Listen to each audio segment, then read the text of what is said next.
लेकिन उनको बोलते हैं क्या होता है डीसी। अब जाइए वहीं दौड़ते रहिए। और मेरा कुछ 50,000 मांगा गया, तो आप पूछिए, मेरे गांव से लोग आए हुए, मेरे पिताजी कैंसर से पीड़ित हैं, मुंबई से उनका इलाज चलता है, समझ गए। मंथली में लाख रुपया कम उनमें लगता है, समझ गए। उनसे हम परेशान हैं, इलाज करा रहे हैं, समझ गए। तो हम बोले कि सर 25-30 हज़ार रुपया देते हैं, हम उतना पैसा नहीं पाएंगे। उसके वजह से हमको दौड़ाते रह गया। आज तक वेतन मारा नहीं, उसको मारा गया है, समझ गए। उसको मारा गया डीओ सर द्वारा, जो है ना, उनके कर्मी द्वारा। घूम रहा हूँ 5 दिन पहले डीसी सर से भी मिला था कि लास्ट मेरा मैडम का समय चल रहा है सर। डीसी सर हमारे सामने अपने आप को डीसी सर से ऊपर समझ रहे हैं। 3 तारीख से ही आवेदन दिए हुए थे, लेकिन मेरा छुट्टी नहीं हुआ। सिर्फ पहले हम बैठे हुए थे वहीं डी ऑफिस में। एक बेचारा यूपी के शिक्षक हैं, वो पांकी में आत्महत्या कर लिए थे। उनका परिजन हमको मुझे सब रो बताने लगा। उनका मात्र 1 महीने का वेतन फंसा हुआ है। वो बोल रहे कि हमसे 30,000 रुपया मांगा जा रहा है। मान लीजिए 70,000 80,000 रुपया बेचारा का ये लाख रुपया वेतन मिलेगा, उसके लिए आप 30,000 रुपया मांग, किस हैसियत से मांग रहे सर? मरे आदमी पे ही दया कम से कम खाना चाहिए।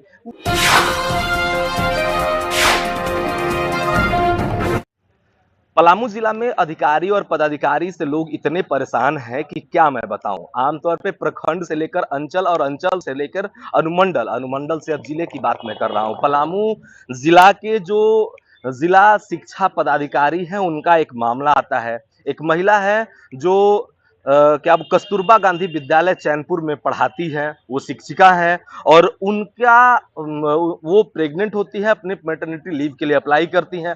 अप्लाई में उनसे 50,000 रुपए मांगा जाता है मैटरनिटी लीव पे देने के लिए। मैटरनिटी लीव देने के लिए जब 50,000 रुपए मांगा जाता है, वो तबाह हो जाती है। अंत में आज उनकी प्रसव हुई है। पता चला कि वो प्रसव में बच्चा मृत घोषित हुआ है। मैं उनके परिजन से बात करता हूं और आपको बताता हूं कि क्या घटना है। आइए पहले बात करता हूं कि क्या घटना हुई है। तो हमारे साथ वो परिजन है जिनसे हम पूछेंगे कि आखिर क्या घटना हुई पूरी तरह। एक बच्चा को जन्म शुरू से लेकर के माँ अपने गर्भ में रखती है, उसके बाद 9 महीने के बाद पता चलता है कि वो मृत घोषित है, वो मरा हुआ है। इसका जिम्मेवार कौन है? मरा नहीं, उसको मारा गया है, समझ गए। उसको मारा गया डीओ सर द्वारा, जो है ना, उनके कर्मी द्वारा मारा गया। कौन डीओ? डीओ उनका नाम है, अभी नए संदीप कुमार नाम है, संदीप कुमार। उनसे इंडिविजुअल में कम से कम 5-6 बार मिला हूँ। वहाँ का सीसी फुटेज आप देख लीजिए सर। 10 दिन से मैं वहीं घूम रहा हूँ। 5 दिन पहले डीसी सर से भी मिला था कि लास्ट मेरा मैडम का समय चल रहा है सर। डीसी सर हमारे सामने फोन किए थे। उस समय अध्यक्ष एसोसिएशन के जो है ना, अजय कुमार भी थे, अजय मेहता जी थे, निखिल गुप्ता जी थे, सतीश दुबे भी थे। सामने उसको फोन किया गया डीएससी सर को और डी उमस के कि क्या मामला, इनको सॉर्ट आउट करके हमको सूचना दिए। लेकिन फिर भी 6 बार गए इनके पास, बोले कि सर आपको डीसी सर भी फोन किया, हमारे साथ एक क्रिटिकल मामला है, पत्नी से हमारे कुछ अप्रिय घटना घट सकता है सर। लेकिन इनको बोलते हैं क्या होता है डीसी। अब जाइए वहीं दौड़ते रहिए। और मेरा कोई काम नहीं हुआ सर। आज देखिए, जब वहीं आज बैठे हुए थे, अचानक दर्द होने, पूछिए लोग एसोसिएशन के नेता लोग हैं।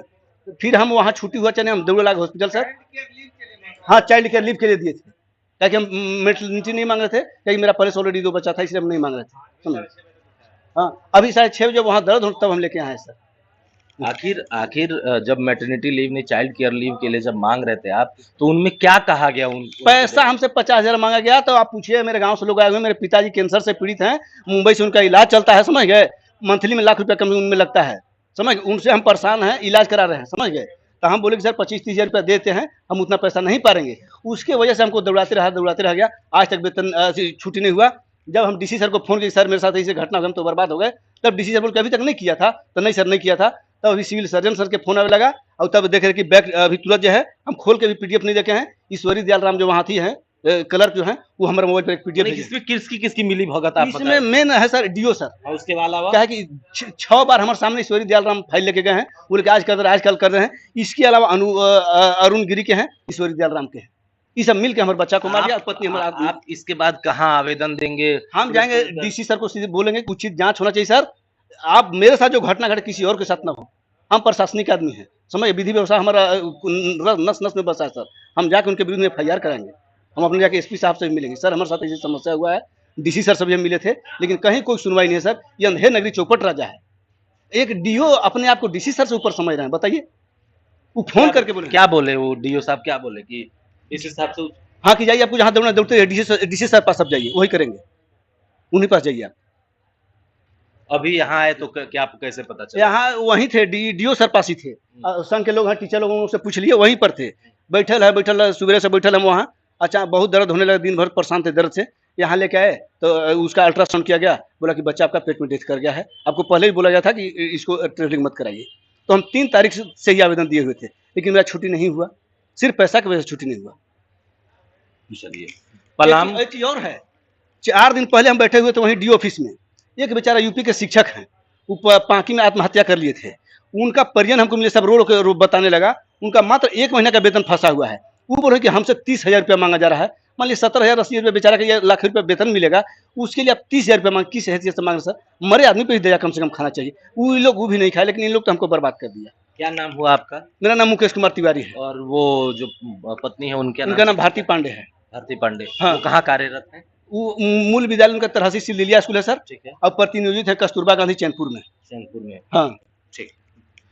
ये मोटी चमड़ी वाले पलामू के जितने अधिकारी हैं वो सुन लीजिए सर का भी डर नहीं कि जितने भी अधिकारी पदाधिकारी हैं वो सुन लीजिए कि यहाँ लोग अब चुप नहीं बैठेगा, आपके खिलाफ मोर्चा खोलेगा। ये हम नहीं कह रहे हैं, पलामू के तमाम लोग का मतलब ये शब्द है कि अब आपके खिलाफ मोर्चा खुलेगा। शिक्षा विभाग वही गड़ा मुर्दा शिक्षा विभाग का फिर से निकालेगा और आपको बताएगा कि आप डीओ अभी बन के आए हैं और इसके पहले कहां थे और क्या कर रहे थे, उसका भी जांच कराएगी। शायद इनके मुताबिक कहा जा रहा है कि आपको माननीय उपायुक्त जो है पलामू डीसी, उनका भी खौफ नहीं है, आप उनके बारे में भी अभद्र टिप्पणी कर रहे हैं, ऐसा सही है? अब झूठ का है को बोला, हम झूठ बोलेंगे ही नहीं, स्पष्ट बोल जाइए, वहीं से आप छुट्टी करेंगे, वहीं से होगा आपका, दूर दूर आप वहीं जा रहे हैं। मतलब आप डीसी साहब के पास जा रहे थे इसलिए ऐसा बोल रहे हाँ, उनसे आप भी 5-10 मिनट पहले डीसी सर से बात हुआ, वो भी बोले कि अभी तक नहीं हुआ था आपका, तो नहीं सर नहीं हुआ था। सर अच्छा रुकिए, हम इत्मीनान की हम व्यवस्था करते हैं। इसके बाद आखिर जिम्मेवार कौन है? जन्म लेने से पहले ही मृत्यु की आगोश में चले जाने वाला वो बच्चा कहां कसूरवार है भाई? आखिर इसका जिम्मेवारी कौन लेगा? आखिर इस तरह की एक तरह से हत्या हुई है छोटे बच्चे की, इसका जिम्मेवारी कौन लेगा? इन सभी चीजों के तह तक पहुंचेंगे और आपको दिखाएंगे कि आखिर क्या कारण है। आप देख रहे थे पलामू समाचार।